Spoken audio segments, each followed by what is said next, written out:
Assalamualaikum warahmatullahi wabarakatuh.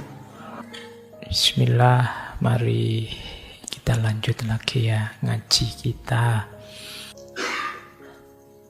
Baik, lanjut. Pikirkan baik-baik urusanmu dan bangunlah dari tidurmu, karena kamu akan diminta pertanggungjawaban atas umurmu. Ini kalau diringkes pakai bahasamu hari ini, jangan rebahan saja. Yo, pulang-pulang dari kampus langsung geledak. Wah, mulai asar sampai isya sudah. Baik, hati-hati. Setiap detik umur kita akan diminta pertanggungjawabannya. Maka bangun dari tidurmu. Sadari tugasmu apa. Itu makanya pikirkan baik-baik urusanmu. Jadi di antara jalan kita untuk dekat pada Allah adalah kita jalankan amanat Allah dalam hidup kita sesuai posisi kita sebaik-baiknya. Jadi ada pandangan untuk dekat pada Allah itu bisa jalan. Kalau ini dari Syekh Ibnu Athaillah As-Sakandari, bisa lewat jalan tajrid, bisa lewat jalan asbab. Jadi dua-duanya memang ketetapannya Allah. Ada orang yang seperti para sufi, ditakdir Allah untuk mempersembahkan hidupnya sepenuhnya untuk Allah lewat jalan spiritual. Ada yang seperti kita, yang masih punya amanat ini, amanat itu, tugas ini, tugas itu dalam hidup. Dan dua-duanya adalah jalur untuk dekat pada Allah. Misalnya teman-teman jadi mahasiswa, jadilah mahasiswa yang baik dengan nawaitu lillahi ta'ala. Menjalankan amanatnya Allah untuk belajar jadi manusia baik yang berguna, itu jalan kita untuk dekat pada Allah. Mungkin ada yang jadi petani, lakukan pertanian sebaik-baiknya, semaksimal yang kita mampu. Nawaitunya juga memenuhi amanat tanggung jawab dari Allah. Maka pertanian jadi jalan spiritual. Kemahasiswaan bisa jadi jalan spiritual. Kemarin kita pakai istilah transendensi. Maka pikirkan urusanmu, jangan tidur saja.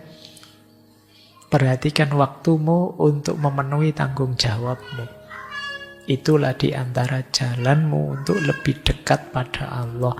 Itulah di antara yang bisa menghadirkan ridhonya Allah pada kita. Jadi orang tua, jadilah orang tua yang terbaik. Jadi anak, jadilah anak yang terbaik. Jadi saudara, jadilah saudara yang terbaik. Itulah bagian dari jalan spiritual kita.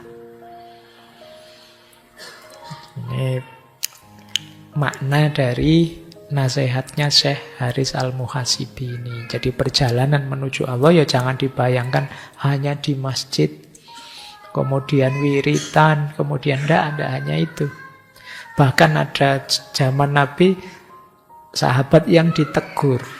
Jadi satu ketika Rasulullah melihat ada sahabat, ada yang perempuan itu yang istrinya di rumah itu kok kacau, awut-awutan, tidak pernah dandan. Waktu ditanya, kenapa engkau kok sekacau itu, seruwet itu?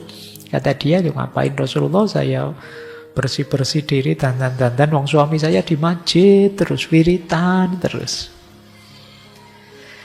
Rasulullah tanya, lah kamu sehari-hari penghidupanmu dari mana? Oh ada kakak kami, saudara kami yang menanggung kebutuhan dia tiap hari ya gitu di masjid terus.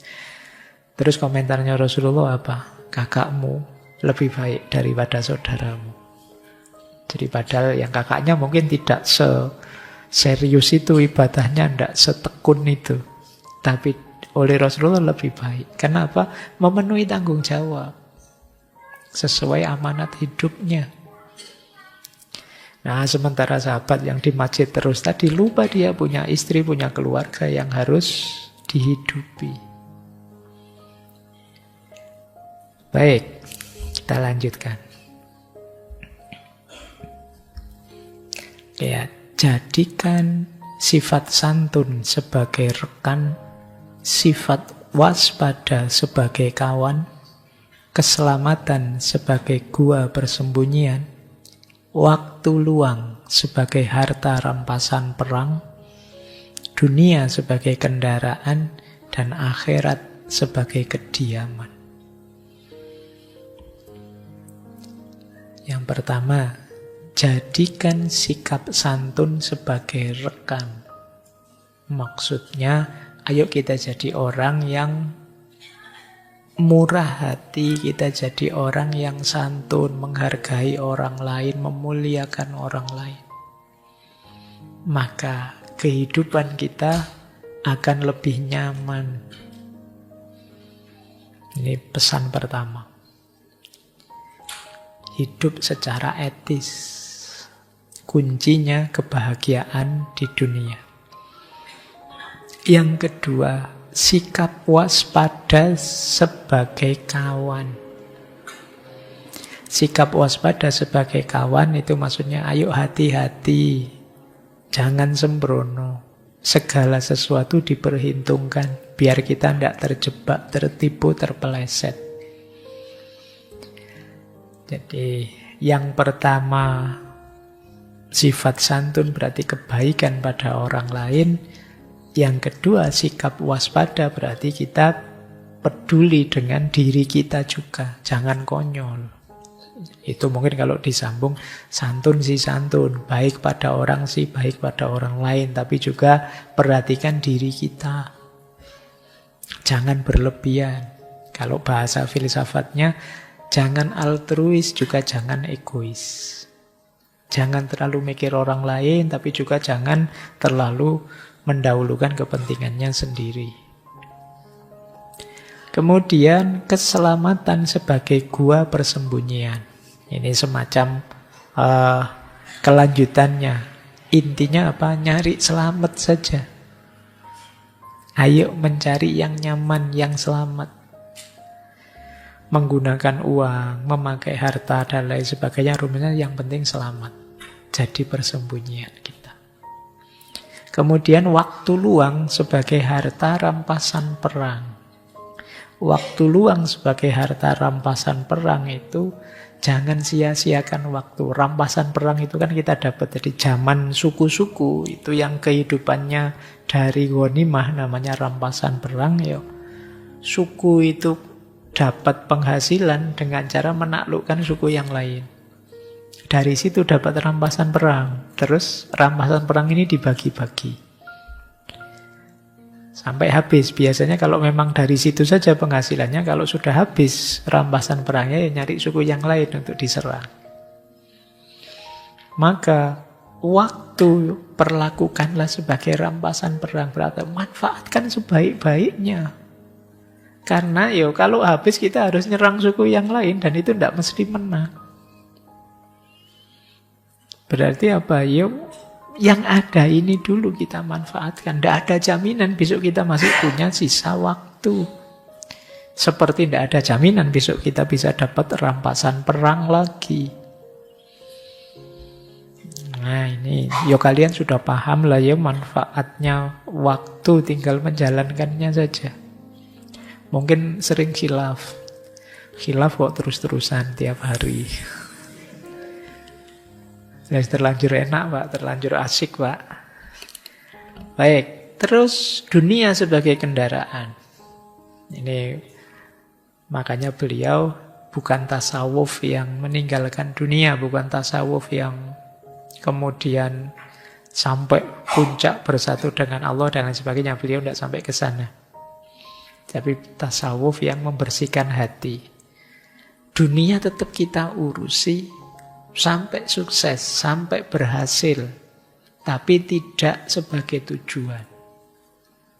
Tujuannya tetap akhirat.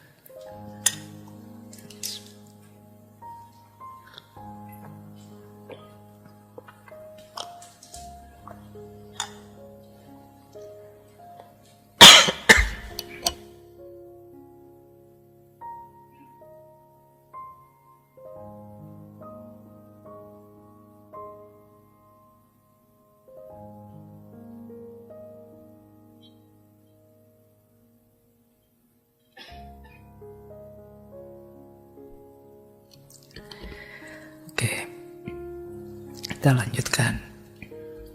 Suaranya jadi serak.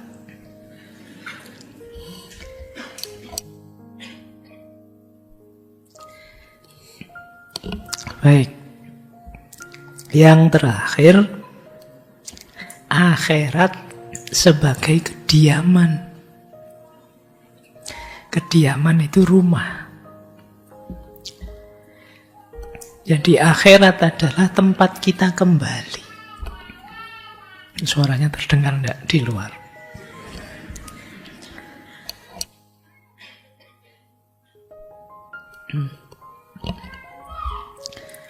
Oke. Makanya kalau sudah nambah umur, suaranya entek. Tambah tua berarti ya.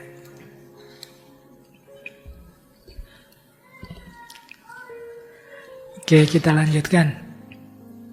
Akhirat sebagai kediaman berarti akhirat itu rumah kita yang nanti kita pulang ke sana. Jangan terlalu asik di dunia. Kita nanti kembali ke akhirat semuanya. Mari kita cari bekal, cari oleh-oleh sebanyak mungkin untuk nanti kembali ke akhirat. Yuk, kita lanjutkan. Mendengarkan suara saja mau ikut batuk ya sampean. Nih, kita lanjutkan. Terus, ini yang harus kita waspadai dalam hidup.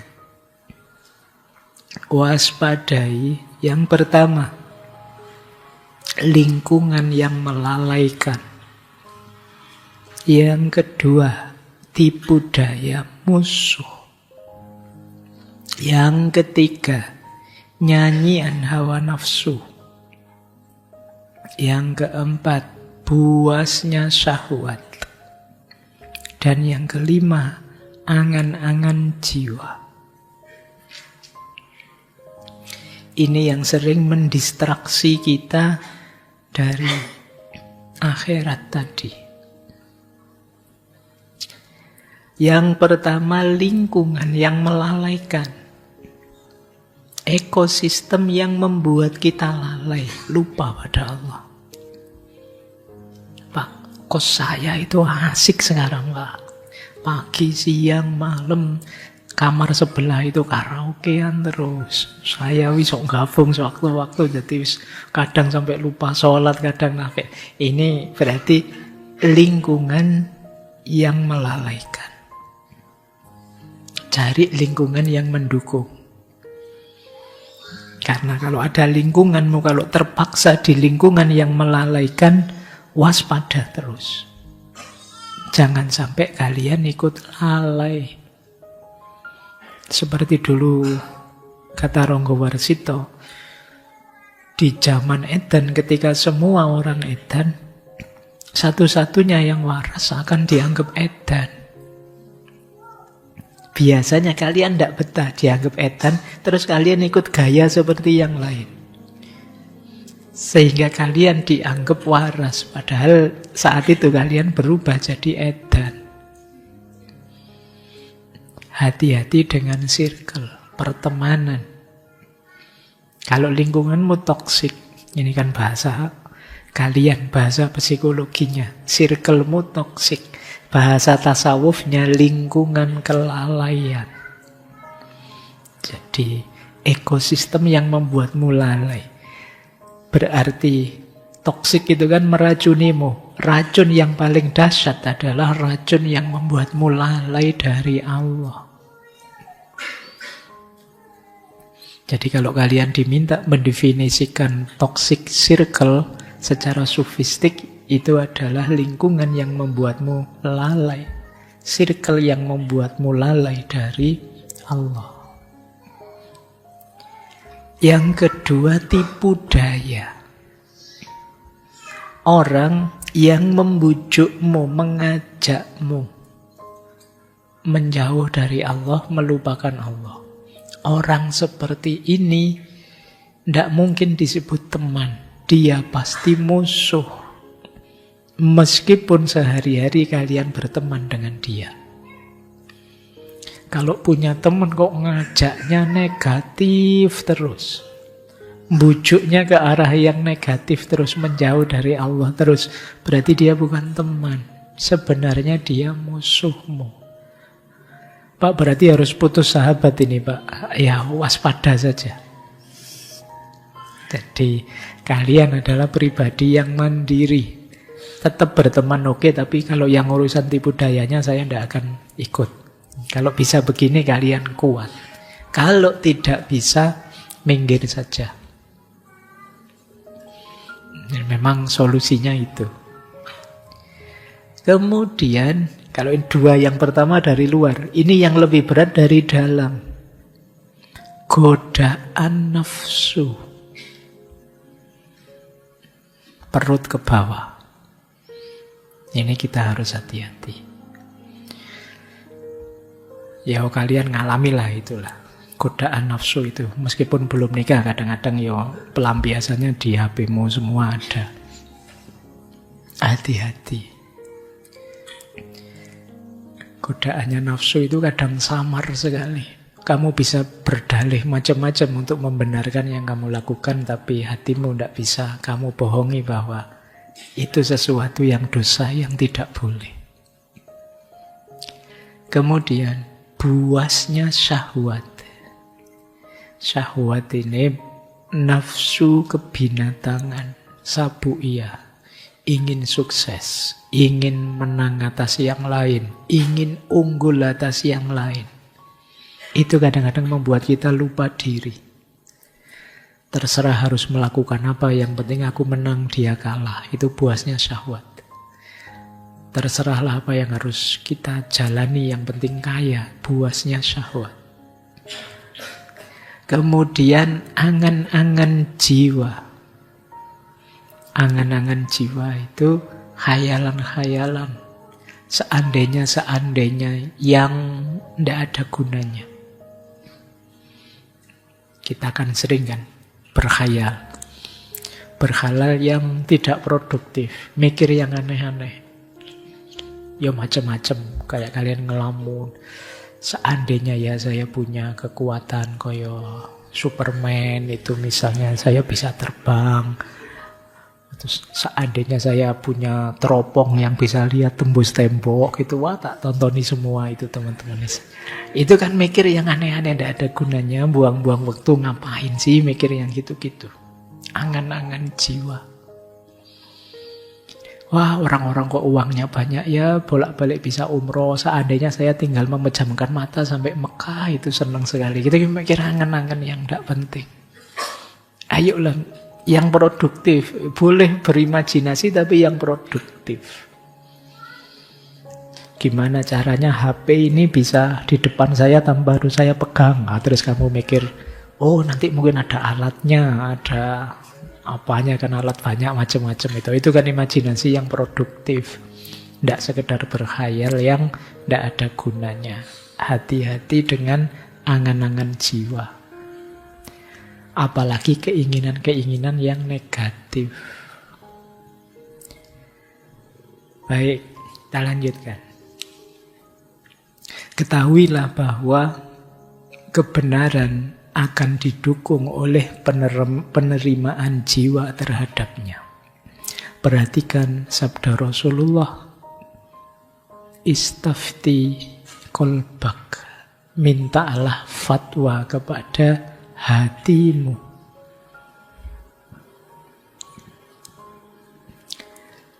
Jadi di antara jalanmu untuk sampai pada kebenaran adalah kejernihan hatimu.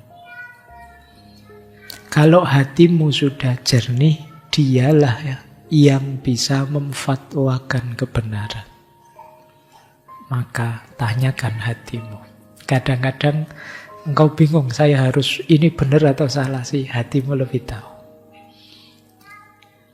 Makanya di hadis yang lain ada sabdanya Rasulullah, al-ismu itu mahaka fi sodrika wa karihta ayatoli'a alaihin nas.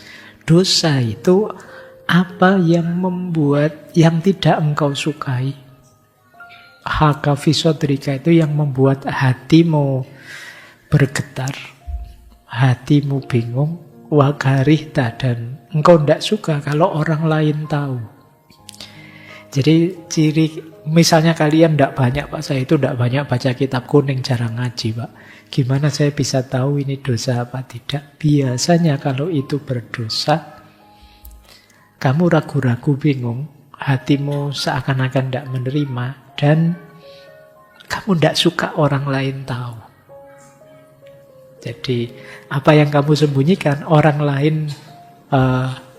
tidak tahu, dan kamu tidak senang kalau orang tahu, dan tentang hal itu kamu ragu-ragu juga. Hatimu, nek basa Jawa ini mamang, ragu-ragu, kemungkinan itu dosa. Nonton gambar seperti ini boleh ndak ya, Pak? Gitu.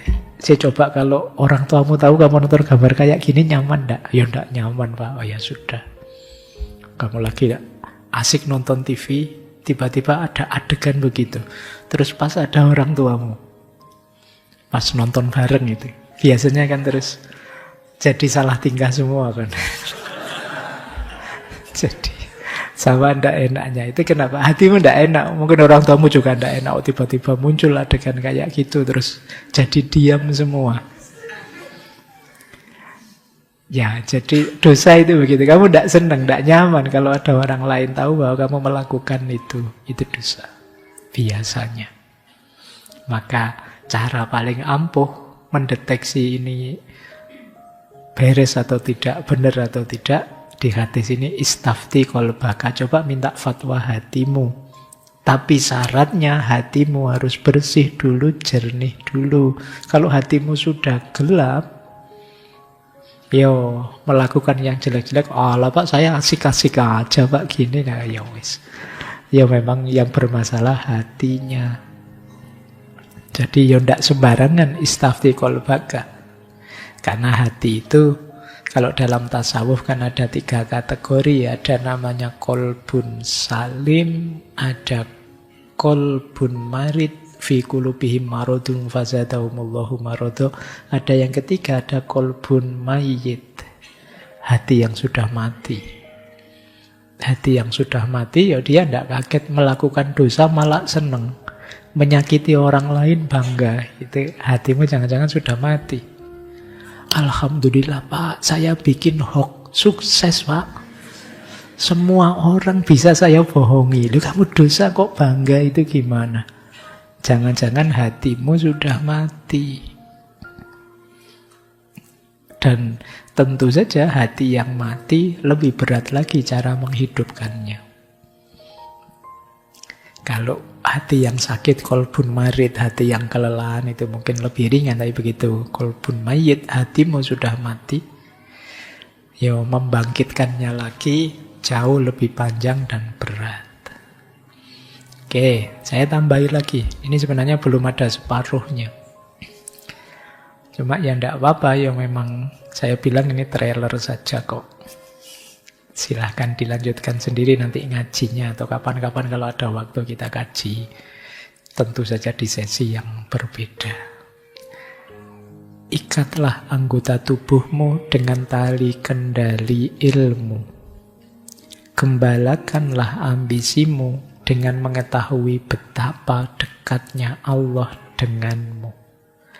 Berdirilah di hadapannya layaknya seorang hamba yang memohon pertolongan. Niscaya dia engkau dapati penuh kasih dan sayang. Tadi kan yang tidak boleh, yang harus kita waspadai. Gimana Pak cara mengendalikannya? Kalau itu anggota tubuhmu, itu kan biasanya yang didorong oleh nafsu tadi, mengendalikan tangan, kaki, mata, telinga, ikatlah dengan ilmu. Semua yang dosa, yang maksiat, yang buruk, yang kamu lakukan, itu kalau ilmumu dalam dan luas, pasti kamu enggan melakukannya. Tentang kebohongan misalnya, kalau kamu ngerti benar efeknya kebohongan, kamu tidak akan melakukannya. Jadi tali paling kuat mengikat dirimu itu ilmu. Makanya jangan berhenti belajar. Semakin luas ilmumu, semakin baik perilakumu. Maka tali kendali anggota tubuhmu itu ilmu. Gembalakan ambisimu dengan mengetahui betapa dekatnya Allah denganmu. Kalau sudah ilmumu luas, sadarilah bahwa Allah itu dekat dengan kita. Selalu ngawasi kita. Ini kalau dalam tasawuf, kesadaran ini namanya muraqabah. Jadi kesadaran bahwa Allah selalu dekat dan mengawasi saya. Latih ini terus ya teman-teman. Di semua momen sadari, ini Allah lihat saya loh. Ini Allah ngawasi saya loh. Ini Allah. Itu akan lebih banyak ngontrol kita. Pak, saya sadar begitu sih Pak. Tapi biasanya saya nekat saja karena saya tahu Allah kan nanti tidak rame, tidak cerewet kayak netizen. Misalnya Kak Enu misalnya. Ya berarti ada yang salah dengan caramu menghayati hadirnya Allah. Harusnya orang di makom muraqabah ini sadar diawasi Allah terus, itu punya satu sifat. Namanya haya atau malu. Jadi kalau mau melakukan dosa, maksiat, kesalahan, dia malu saya dilihat Allah. Wong Allah itu ngelihat. Mau buka situs yang aneh-aneh, Allah lihat, tidak enak saya. Oh, itu namanya makom haya kalau dalam tasawuf. Ini orang yang sukses muraqabah. Ya memang berat ini makomnya agak tinggi. Saya tahu kalian dan saya kan masih tidak banyak malu.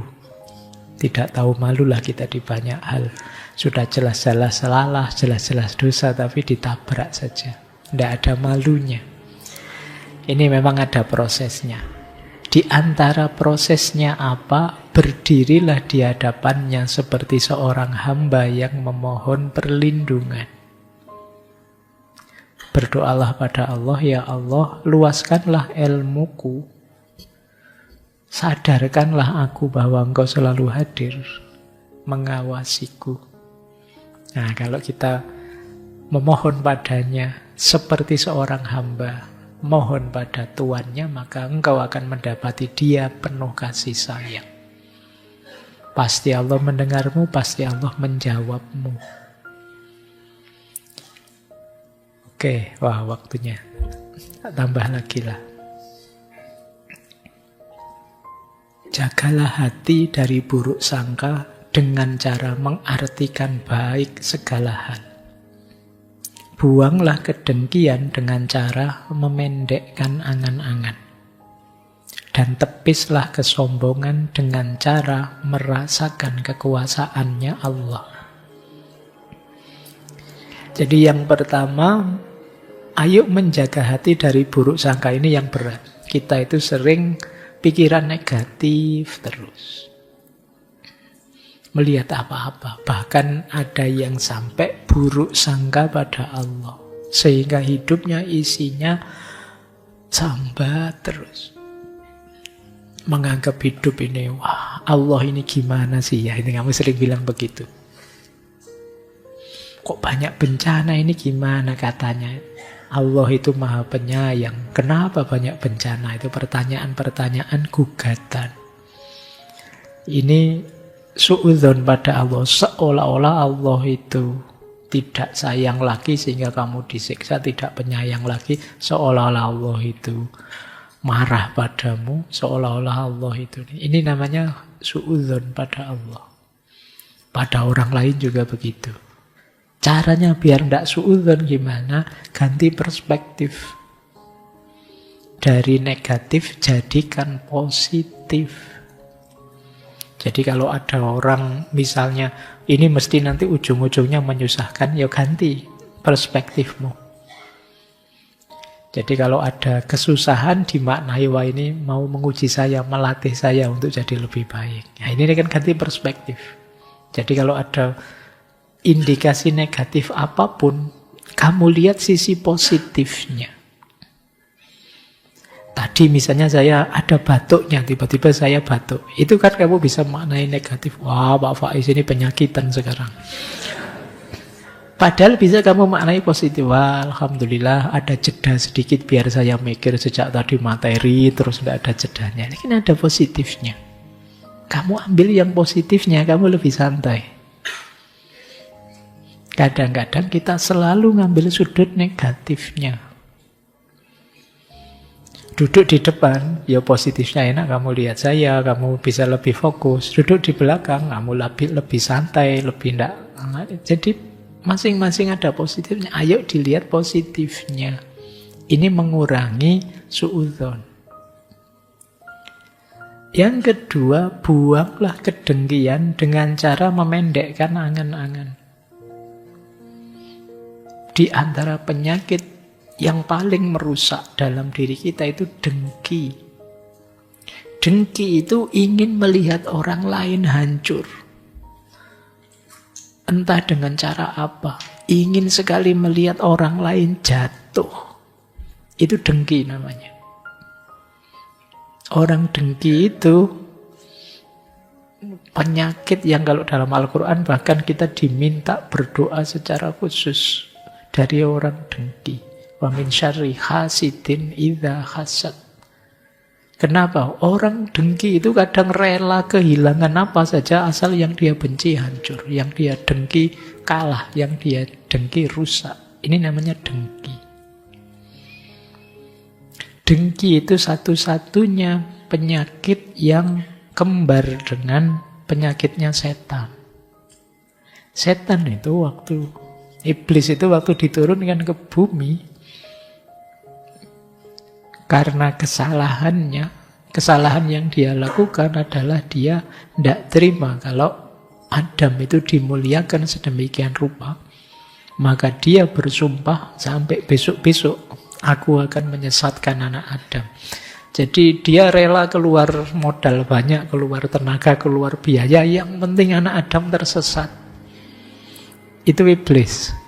Nah, kalau ada orang seperti itu, terserah apapun akan saya lakukan, termasuk bikin postingan sebanyak-banyaknya. Asal orang yang saya dengki ini jatuh namanya, kemudian dibenci orang dan lain sebagainya, ini namanya dengki. Hati-hati, kalau kata Syekh Abdul Qadir Jailani, dengki itu seperti api dalam hati yang menghanguskan pemiliknya sendiri. Dia termasuk salah satu penyusup yang masuk dalam diri kita, merusak semua kebaikan kita. Orang dengki biasanya kadang bisa kalap, lupa dengan norma yang baik-baik tadi. Hati-hati. Ya mungkin kadang-kadang kamu khilaf, kamu apa, tapi begitu sadar ada bibit-bibit kedengkian, segera bersih-bersih sebelum dirimu sendiri hancur. Caranya apa? Pendekkan angan-angan. Orang dengki itu biasanya mikirnya, kalau nanti dia jatuh, aku puas, aku lega. Kalau nanti, mesti pikirannya ke arah sana. Angan-angannya adalah, aku bisa nyaman, aku bisa tentram, aku bisa bahagia. Kalau yang saya benci itu kemudian jatuh. Sudahlah, kita pendekkan angan. Mikirnya jangan sejauh itu. Semuanya sudah digariskan oleh Allah. Ngapain kita menyiksa diri kita sedemikian rupa? Mari kita lebih fokus ke diri kita saja. Itu yang kedua. Yang ketiga, tepislah kesombongan dengan cara merasakan kekuasaannya Allah. Jadi, kalau teman-teman merasa besar, merasa bisa, merasa penting, merasa lebih baik dari orang lain siapapun itu, cepat-cepat kembalikan ke Allah bahwa ini semuanya anugerahnya Allah, kuasanya Allah. Kadang-kadang kalau ada kasus-kasus terbongkarnya kejelekan orang lain, terbukanya aib orang lain dan lain sebagainya, itu diam-diam kita merasa lebih tinggi dari orang itu. Kita merasa lebih hebat dari orang itu. Kita merasa lebih bersih dari orang itu. Ini kesombongan. Maka caranya adalah kembalikan semuanya pada Allah. Alhamdulillah ya Allah, anugerahmu. Aku tidak melakukan aib seperti yang dilakukan oleh orang itu. Jadi ini dari Allah, bukan saya. Alhamdulillah ya Allah, aku masih Engkau jaga tidak melakukan keburukan itu. Jadi semua kembalikan ke Allah. Semua adalah kuasanya Allah. Jangan didaku sendiri bahwa oh ini aku, ternyata aku hebat ya. Meskipun aku melakukan ini itu masih terjaga dari salah ini, berarti aku pinter. Ternyata aku lebih bersih dari dia. Dia kalau ngomong ngaco maki-maki, postinganku sopan semua, ada dalilnya semua, ada ininya semua. Ini merasa bersih, merasa tinggi. Dan itu kesombongan. Kesombongan ada yang mendefinisikan ini syirik yang khafi. Kamu ingin nandingi Allah seolah-olah kamu yang bisa, padahal itu anugerahnya Allah. Seolah-olah kehebatanmu darimu, padahal itu anugerahnya Allah. Maka kembalikan semuanya kepada Allah. Baik teman-teman, sudah lewat 5 menit. Mohon maaf agak melandang sedikit. Tapi memang masih banyak. Saya bawa banyak sekali. Si panjang ya. Jadi cuma tidak bisa sampai semua. Karena ini pun saya motong-motong, tidak saya ambil semua. Semoga ada waktu untuk ngaji Risalah Al-Mustarsyidin ini kapan-kapan. Tapi paling tidak saya bilang ini trailer ya untuk kita jadi orang baik. Makanya mari di akhir tahun ini kita muhasabah. Paling tidak beberapa yang tadi sudah. Bayangkan ini baru mungkin 10 apa 15%-nya rasanya sudah berat ini mau dijalankan, apalagi sampai khatam. Tapi itulah perjalanan menuju Allah. Perlu kesungguhan, perlu keseriusan, karena memang ini perjalanan yang hakiki. Bagian dari hakikat hidup kita yang ilaihi roji'un, yang nantinya kembali pada Allah. Baik, untuk malam hari ini kita cukupkan ya. Minggu depan kita belajar lagi ya trailer, tetapi ya minggu depan dari kitab Madarijus Salikin. Jauh lebih tebal daripada kitab Risalah Al-Mustarsyidin. Tapi paling tidak nanti kita tahu beberapa clue, beberapa yang siapa tahu bisa menggugah kita. Dan di minggu terakhir kita akan belajar Mantikut Thoir. Kalau ini sebentuk novel dengan simbol burung-burung, tapi kisah perjalanan menuju Allah. Nanti kita bahas di akhir tahun. Baik, saya kira itu. Kurang lebihnya mohon maaf. Wallahul muwaffiq, wallahu a'lamu bissawab. Wassalamualaikum warahmatullahi wabarakatuh.